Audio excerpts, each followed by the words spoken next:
Hey, welcome to the Q Reyes Project. This is Q Reyes coming at you once again. And I have a couple of special guests here. And, let me explain a little something. These guys are not just your guys from the street, okay? These guys have Wikipedia pages. That's how famous they are, okay? We have Maria Albiñana. I gotta get my Spanish. ¿Está bien así? Albiñana. Albiñana, sí. Because I gotta get my Spanish right because she's from Spain and they don't play when it comes to Spanish. So it makes me nervous. I'm from Puerto Rico. We don't care about the language like that. But I love how you guys talk. It's like I love it. Well, you do, but if we go to Spain with that, we're gonna flunk college and school and all of that. We have a whole different. We stopped caring a long time ago about pronunciation and things like that. It's just so 80s. But that's the beauty of the language. It just keeps changing. Well, yeah, that's true. That's true. We're gonna make it the new Spanish, Puerto Rican Spanish. You guys have to adopt our language. And then we also have Luke Eve. Hi, Luke. Hey Q, how are you? I'm doing great. He's from Australia. He has a Wikipedia page too. I mean, I don't know if you guys understand that when you have a Wikipedia page, you've made it. Yes, you've done it all. Like what else do you want? Like, is there something else you want? Because, I mean, you got the Wikipedia page. So now what? Like, what's your next step here? It's true that a friend of mine called me one day and said, "Hey, do you realize you're on Wikipedia?" I'm like, "No," and he's like, "Check yourself out." So that was the way I found out. I think I had a similar story many years ago. Yeah, I don't know who creates those things. Well, that's the thing. No one knows. I guess they're true. No, but it's amazing. You guys have had a lot of success in your careers, and I'm dying to know. And we're gonna get into your series that is hilariously touching and moving, and so many emotions I felt. But before that, like, how did you guys meet? So you're from Spain, Maria, and Luke, you're from Australia. Like, this is far. What happened here? Why did you need to start with this question? I mean, this is going to take up the entire length of your show. No, I think it's pretty simple. I think it's got to be simple because it's far. Like, no, it's not simple. It's far from simple. I mean, how long is your show normally? We need to double. We can go as far as we need to. We need to understand. Like, the mix here is not your normal mix. It's not like you're from another part of Spain or she's from another part of Australia. Like, your continents are completely separate. Yeah. Okay, so I guess we need to give you the abridged version of it. Yeah. Do you want to start? Okay. So a French friend who was not physically there introduced us in Bilbao in the north of Spain. We were looking at in this film festival. And he just made this introduction on Messenger saying, "Hey, you guys should meet." And that was the whole point. It was just like a very professional sort of meeting. Yeah. And we never met physically in that film festival. And throughout an entire year, we kept messaging each other just professionally, like, "Hey, congrats!" Because Luke was winning all these awards with Highlight, with another series he had. And I was with another series too, and we just kept crisscrossing around many cities and many film festivals, but we never met each other. And then a year later, he said, "Hey, I'm going back to Bilbao, and I would love to meet you." And I said, "Oh, that's kind of crazy because I'm moving to LA." And he's like, "What? You're gonna move to LA?" I'm like, "Yeah, I've got my O1 visa. I'm moving there." And he's like, "Oh, I normally live there." I'm like, "What? Aren't you Australian? Aren't you living in Australia?" He's like, "No, I actually live in LA." So he came to Spain. I moved to LA. So I missed her. So I came all the way here. I missed her. And then when I was in LA, he decided he was traveling all around Spain and Europe, and then he decided he was gonna come to LA to meet me because he had to fly back to Australia for other awards. But he had like a 10-day window when he said, "Hey, I'm actually gonna go to LA and meet you finally." And when he arrived, I was actually in Vegas. So it was like I was never going to meet this woman. I figured I had this window, and then when I finally, pulled the trigger to go and meet her, she disappears to Vegas. It was very typical of our story. Anyway, we eventually met. We ended up spending, a week together in LA, and then we had to separate again because I had to go back to Australia and she had to come back here to Spain. And then when she finally made the proper move to LA, I said, look, why don't you come and stay with me for a few days until you find a place? And she never moved out. It's very complicated to find places in LA, so I decided to stay with him. So basically she stayed with me because I have a cool apartment. So well, you skipped a part anyway, here. We got there in the end, I'm sorry. No, but Sorry, what was that? You skipped a part because everything was very professional, about work and artists, and let's work together. Where did it go wrong here, or right? I don't know. I can tell you when it went. Yeah, when it diverted into like a more personal. It was her fault. It was my fault. I don't know why. One night we were texting each other, and one night I was in Spain. You were in Australia. I was back in Australia, but it was like 4 a.m. my time. You got me just as I was about to, as I climbed into bed and we started messaging. And then we didn't stop for hours. And purely up until that point, it was just professional. It was just, or friends, it moved from professional to then we were friends in a way, having not met, but always just talking about web series or work or whatever. And then one night Maria started messaging me and then we couldn't stop chatting. And then from then we messaged every day, and then we started voice messaging. And that was why I then, when I had this window to get to LA, I was like, I have to meet this woman. This is insane. So, yeah. Okay. So you're totally right. We left out the best part. We left out the romance. Yeah. No, I see it. I mean, it happens all the time. And, it starts with, hey, look at the script. And then the next is like, hey, look at my penis. Like, sorry about that picture. No, but I'm so happy. It took us like a whole year. It took a long time. Yeah. We don't do things quickly. But it was worth it because it's kind of like the anticipation and all the talking. Totally. It was like it was weird. Like I felt like we knew each other really well by the time we actually physically met. So it was nice. It was actually a really nice way of starting out, to be honest. Yeah, and it sounds like you guys are made for each other. Like it's like you're a director, she's an actress. It's like wow. It's like I Love Lucy. It was convenient, yeah. Yeah, it kind of like it just happened. If only she was a producer, that would have been better for me. But she's an actress. That'll do. You could always have a threesome, and then just bring a producer into the relationship. I think he was interested in my part of me directing a film festival back here in Spain, and he thought, oh, maybe I have a chance here, No, but it's been amazing. Okay, so but get into your series, right? Because this is like I didn't know what to expect. I mean, the concept was great, but I thought it was gonna go either all the way super funny or all the way super, like I thought it would have an extreme, but it's so balanced that it keeps you like wondering what's happening next, and the pauses, so many pauses that are either moving you emotionally or they're making you laugh. Your mother, oh my God, hilarious. Like, is she an actress? Is your mother an actress, Luke? She's never acted in her entire life. In fact, she's one of the most shyest persons you'll ever meet. She doesn't even like having her photograph taken. So the idea of being on camera was completely alien and very risky for us when we sort of pitched the idea. I had no idea how she would be, and to our delight, she's come across as great, and people love her, and she's a lovely kind of balance in the show to, Maria and I.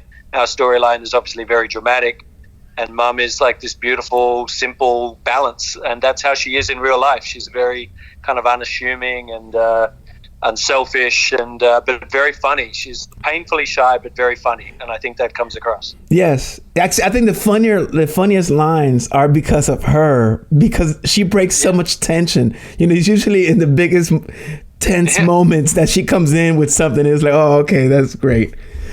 But tell us a little bit about, can you explain a little bit of what the series is? How did it come about? And what was your expectation in making this? Like I know that you were going to be locked down, but what came over your head and said, hey, I'm going to be locked down in a very tense moment in the world.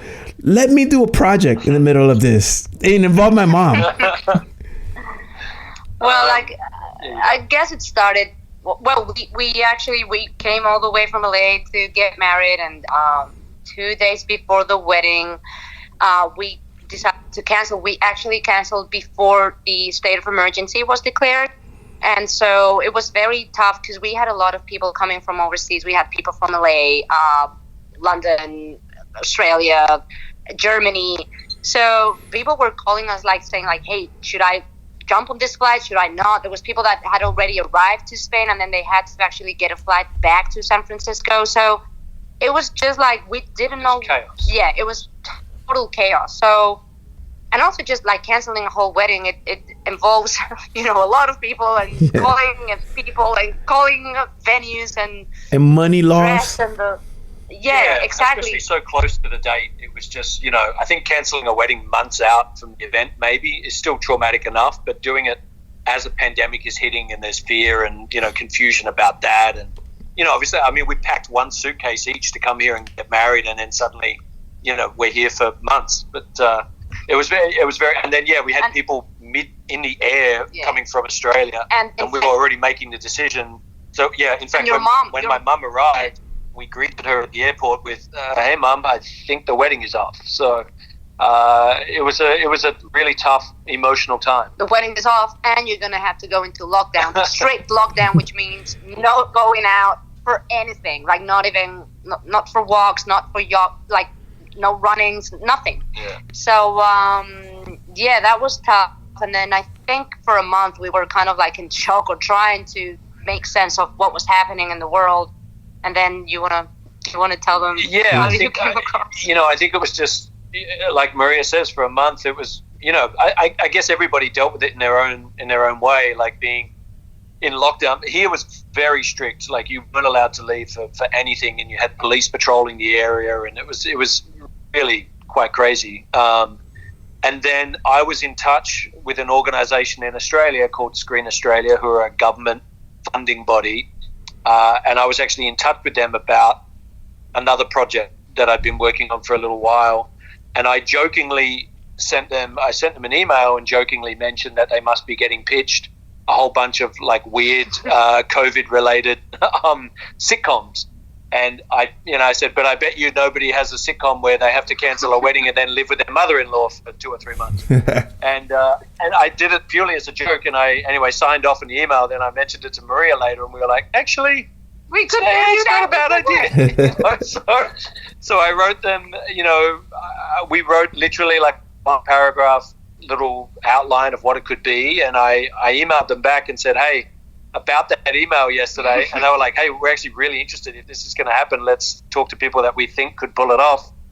And then we jumped on a Zoom pretty much the next day, and then within a week or two we were moving. We turned it around. We wrote all the scripts in 6 days, and then crazy within 10 days or something we started shooting, because I thought that, well, we thought that in order for it to work, in order for it to have a sense of immediacy and power, it had to be released very quickly. It had to be released while the world was in lockdown, I guess. So, and Screen Australia got right behind that. They moved very quickly. They were very supportive, and allowed us the freedom and and some money to kind of move ahead. It was amazing. Yeah, the time you had the time to do it. You just needed to actually do it, correct? You were home.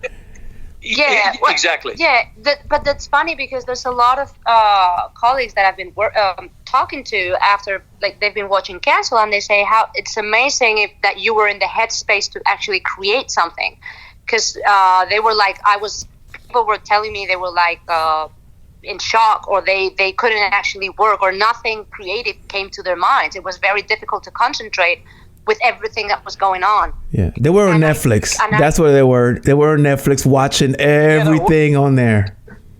I guess once Tiger King ran out, I was like, okay, now what do we do?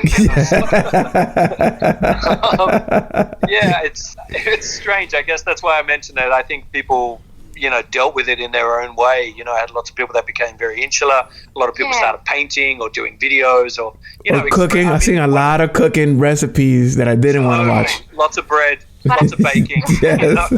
But I guess also being together, living together. I mean, Luke and I, because we're both in the industry, we kind of pushed each other.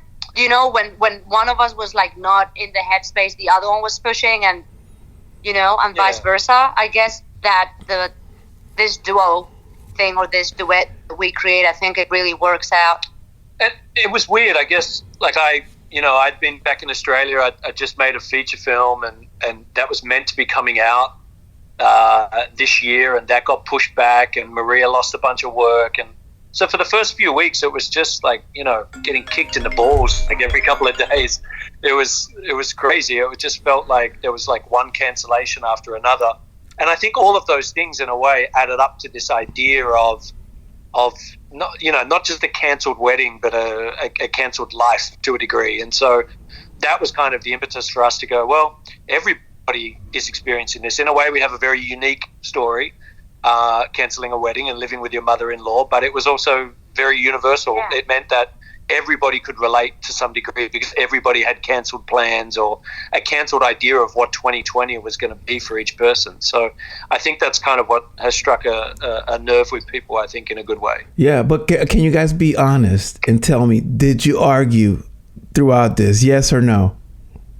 Oh, yes. Yeah. So we were just having an argument before you called. Yeah. Well, because it's normal to argue as a couple, but if you add in a professional relationship as well, it's got to be crazy. Well, but in terms of work, we didn't argue that much because, Luke was directing the show. So, there was no big argument about that. It was more, I think we were very tired. It's been a very stressful shoot. Yeah. So I think the tiredness has gotten into all of us, and we were moody and grumpy, and we were living on top of each other and shooting, So that was the whole thing. But yeah, we argue as a couple, but not professionally. We're very good at that. Yeah. Personally, we argue all the time. No, I'm kidding. Well, it's normal. It's normal as a couple. That's what I mean. But totally. Adding that extra stress. During the shooting, it was great. It was just. It sounds funny because, like, in many ways, you would think it was like the easiest shoot in the world. It's just us living in a space with a mobile phone. No, but crazy. As a result of that, it meant that we were in the scene, and so one of us was holding the camera, acting opposite the other. And so it just meant that we had to do like everything by ourselves. And so everything moved very slowly. And so the days became very long. It actually, and there's 10 episodes of close to 10 minutes each. So it's like shooting a feature film with just us.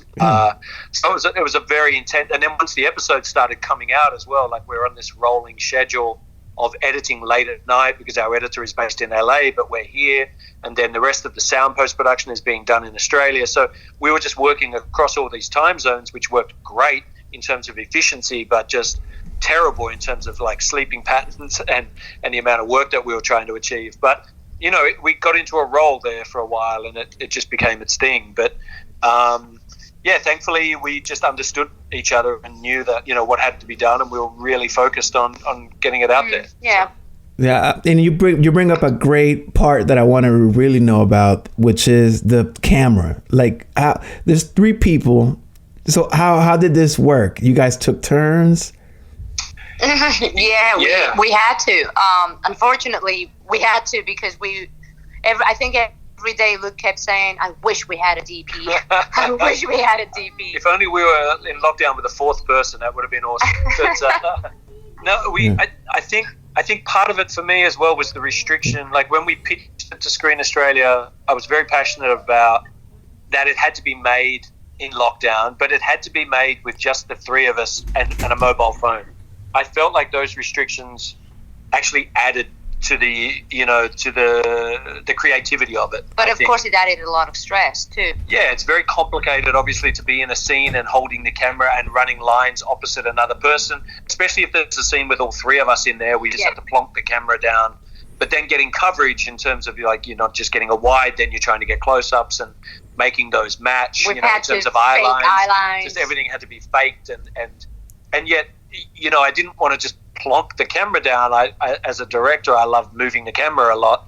And so it was trying to be clever and trying to cheat that, when it was Maria and I in a scene, my mum would, hold the camera and do a move, and then she would pass the camera off onto me, and then I would commit the move while we're filming Maria. So it was it involved a lot of organization and thinking behind each shot. But, because I just didn't want it to be like really basically shot, I wanted to try and make it as cinematic as possible despite those restrictions. So, and it was amazing. I was going to say your mother did a great job, because I know I was kind of seeing what scenes she was holding the camera. It's obviously, totally. And she was, she really understood what you wanted, I believe, from my perspective, because she captured, and you're right. I mean, you kept it moving. It was very dynamic, and it was amazing. Just the shots and your angles, and for you to think of all that while still, having to shoot there at home, and I know there's lighting issues and sound. The lighting. How did you do that? Did you have equipment there, or how were you able to? It's all natural light. Wow. Apart from one little, Maria has like a little ring light that she uses for auditions, And so we would use that literally just to create a bit of fill lighting. And so what I would do is, the house has a lot of windows, as you can see from the footage, but it gets hit by the sun in very direct and very harsh ways at times. So we would map out when we would shoot certain scenes in what room in order to use the best light. So we would know that, okay, we're in the living room, the best time of day is like 8 o'clock in the morning. So we've become experts right now in light. So we would just try and use what we had, again, used a restriction in a creative way. Yeah. And I thought that was great. Like, using natural light was lovely, and it gave it a very nice aesthetic, but also let us move faster as well without having to set lights and worry about that kind of stuff. So it looked great. Again, lots of planning. I thought you might have had, I don't know, a couple of lights at home, because it looked well lit but natural. I mean, I guess that's part of the natural light, but it looked like, if you were trying to recreate that on a set somewhere, it would take you, like a whole day.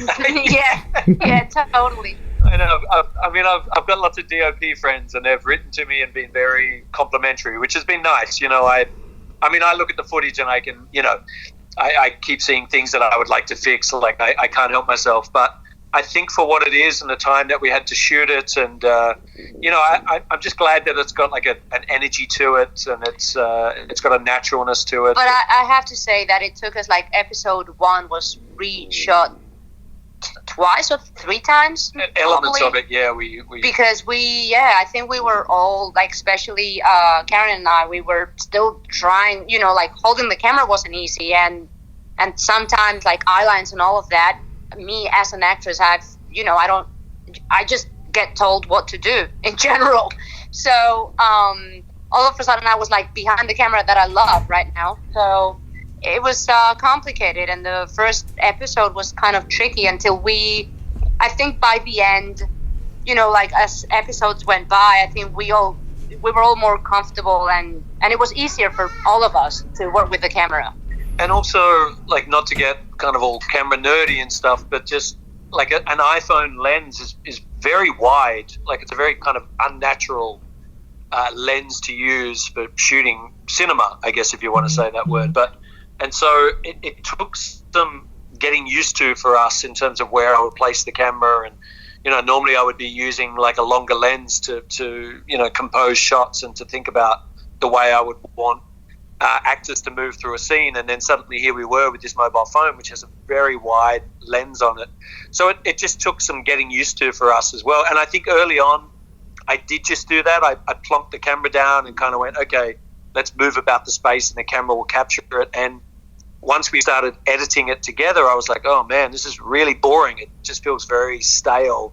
And so then I thought, okay, we really need to inject some movement. So we need to be clever about who can move the camera while the other person is acting and things like that. So it was a bit of trial and error, but it was fun coming up with that process of what works and what doesn't. And then once we found a particular tone and style, we then were able to move a little faster, and we kind of got a roll on, I think.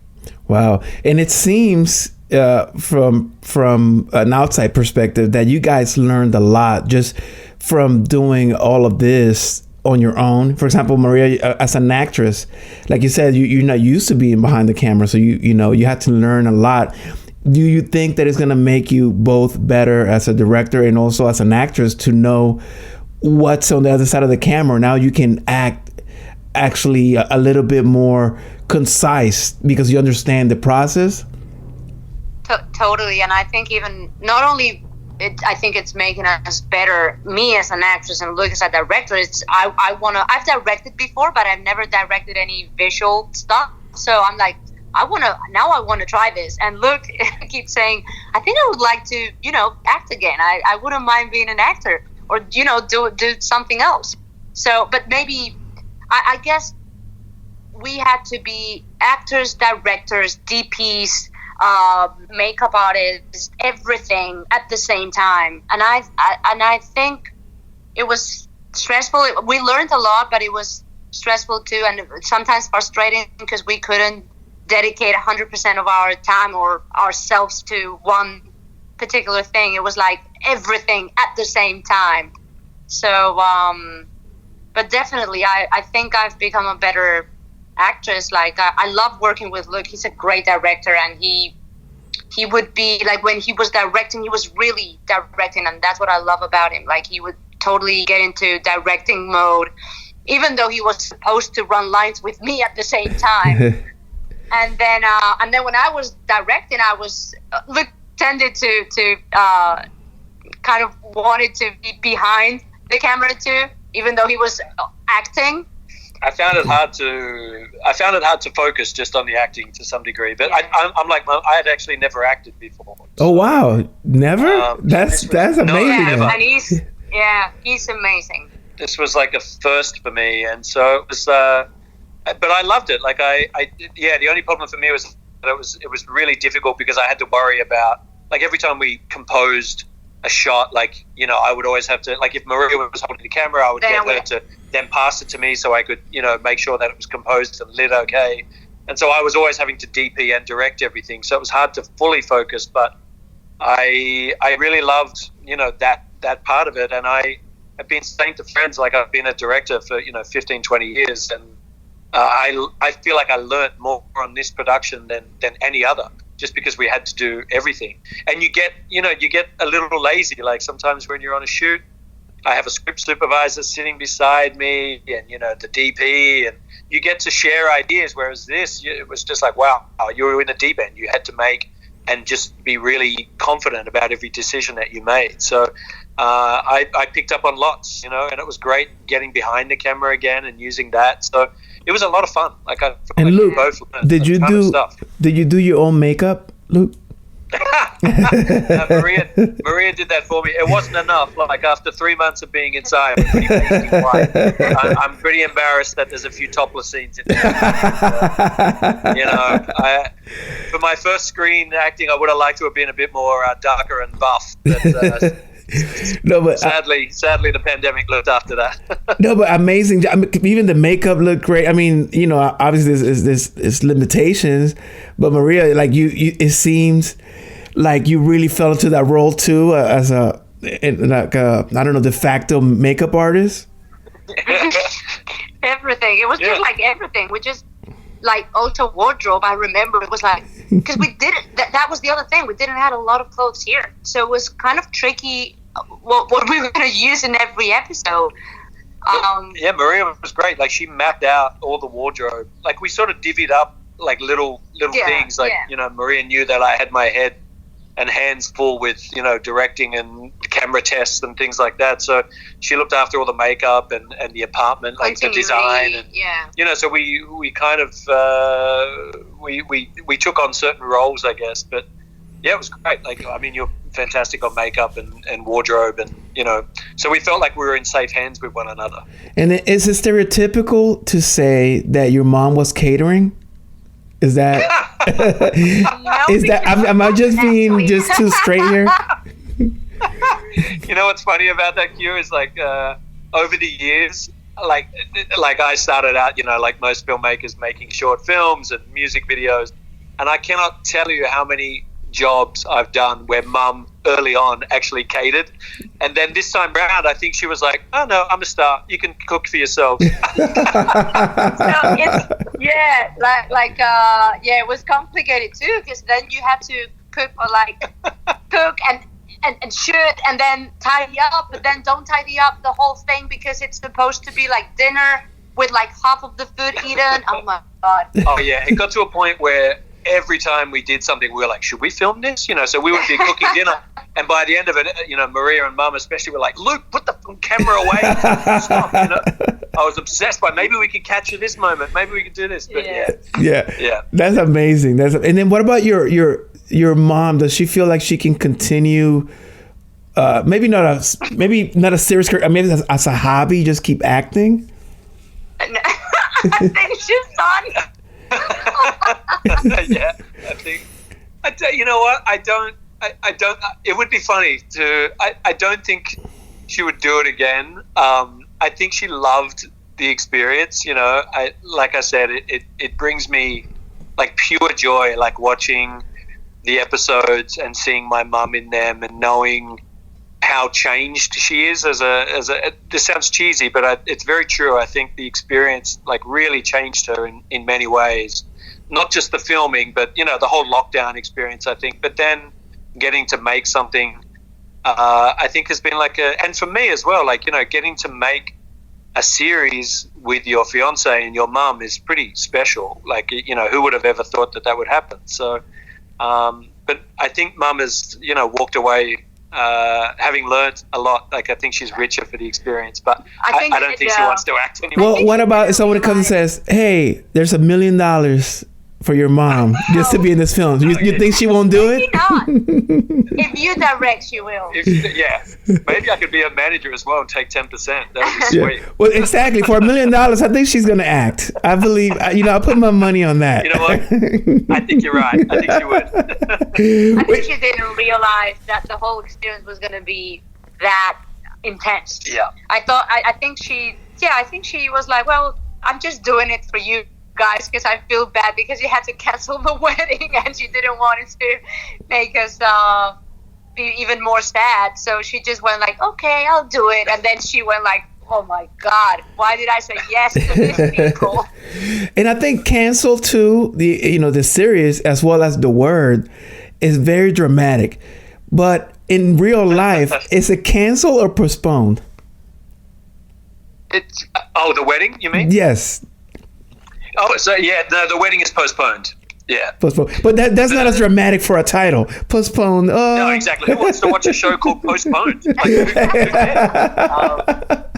no, it's funny. One morning I was like, I said to Maria, I've got the perfect title. And I just felt like I said, it felt like things were being cancelled, but it felt like life in general was on hold in a way. So you're right. Postponed is probably more. But at the beginning, the wedding was cancelled. Well, we didn't know if it was going to be postponed. We didn't know we were going to get our money back. So it was totally cancelled. Exactly. And my film was, the film release was cancelled. Your festival was cancelled. Like, there were so many things that were literally cancelled.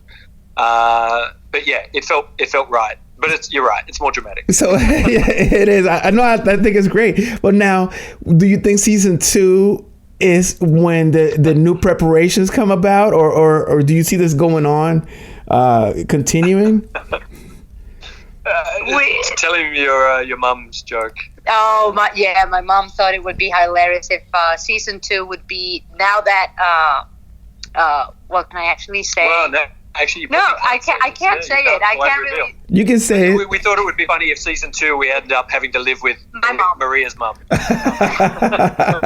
Something happens. Season 3 with both moms. And then Exactly. season 4 is just like the moms, and we're out of the show. Yeah. Yeah, you're out of the show.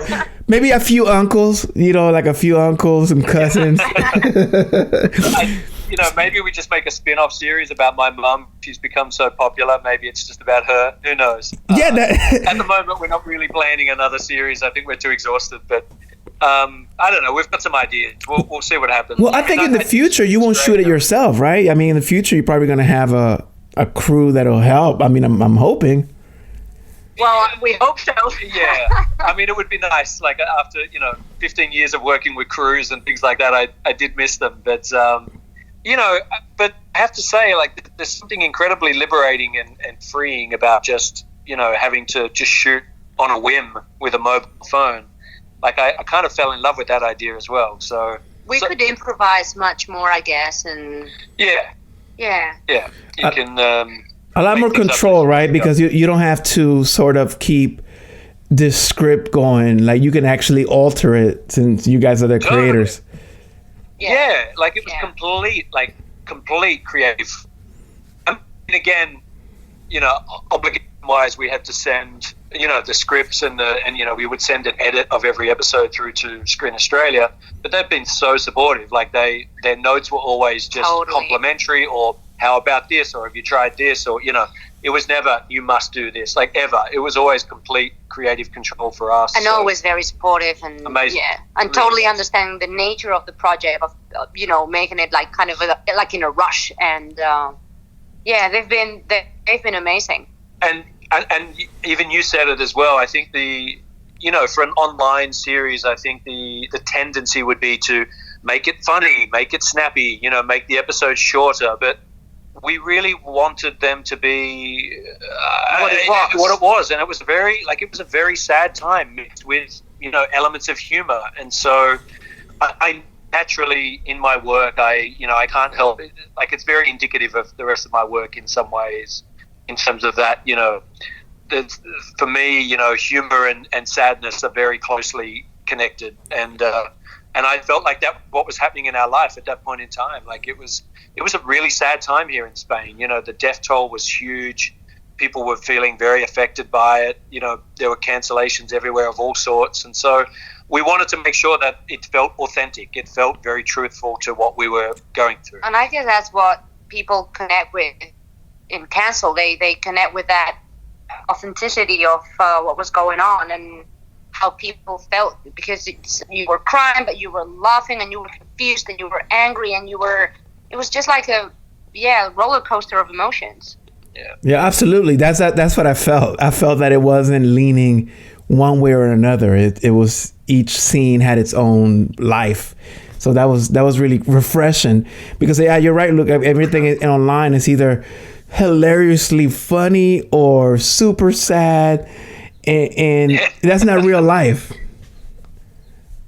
I couldn't agree more. Like I think I think it's very universal, but in particular being Australian, I think we have a very dark sense of humor, and I often I laugh at like really uncomfortable moment. I can't help myself. It's the way I sort of deal with things, and so I think we did that here as well. Like I just we both decided that it would be the closer it was to us, to what we were feeling. And it was funny when we started scripting it. At one point we were like, oh, this could be really funny, but then there were other scenes that we were like, oh, but what about when that happened and that happened, and we were like, well, we could combine it as long as you could do it in a way that felt authentic and didn't feel jarring, so we've just tried to go through all the emotions, I guess, and all the stages of what we went through during the lockdown.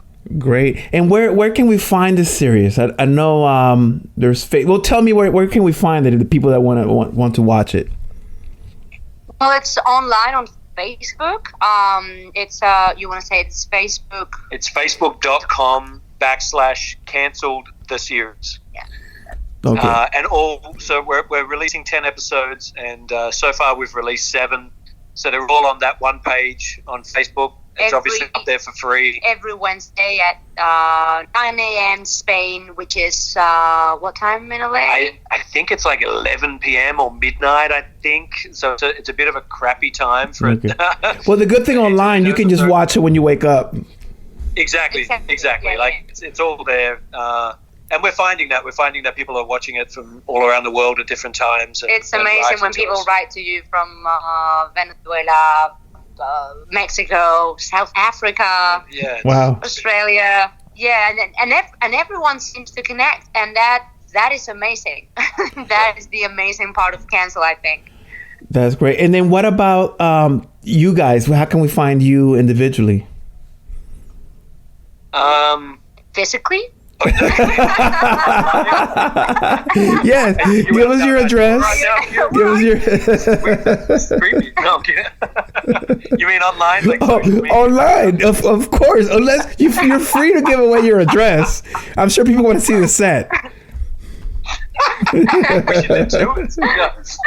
At one point, we actually were joking that some Spanish people were going to be at our front door waiting for us when we came out. Oh, this is a set. It's your house. Oh, freaky. I think if you just Google us, you'll find, on social media. Yeah, I think our Instagrams are just Luke_Eve. Mine is Albiñana Maria, which is the other way around. Instead of it's my surname before my name. Yeah. Okay, I'll put it in the description here as well. But just wanted to see if you had a. Oh man, that'll be awesome. Yeah, we can send it to you as well. But yeah, if you just Google us, we'll pop up there. Guys, Google them. I mean, they have a Wikipedia. Like, what else can they? Like, how can you not find them? Like, come on. What are you, a caveman? Like, come on. They're Wikipedia people. So thank you so much. I really, really learned so much just from this conversation. I had so many questions, especially the camera movement, all of that. It's inspiring. Like right now, I'm going to hang up and start shooting a film. Not sure what it's about, but I'm doing it right now.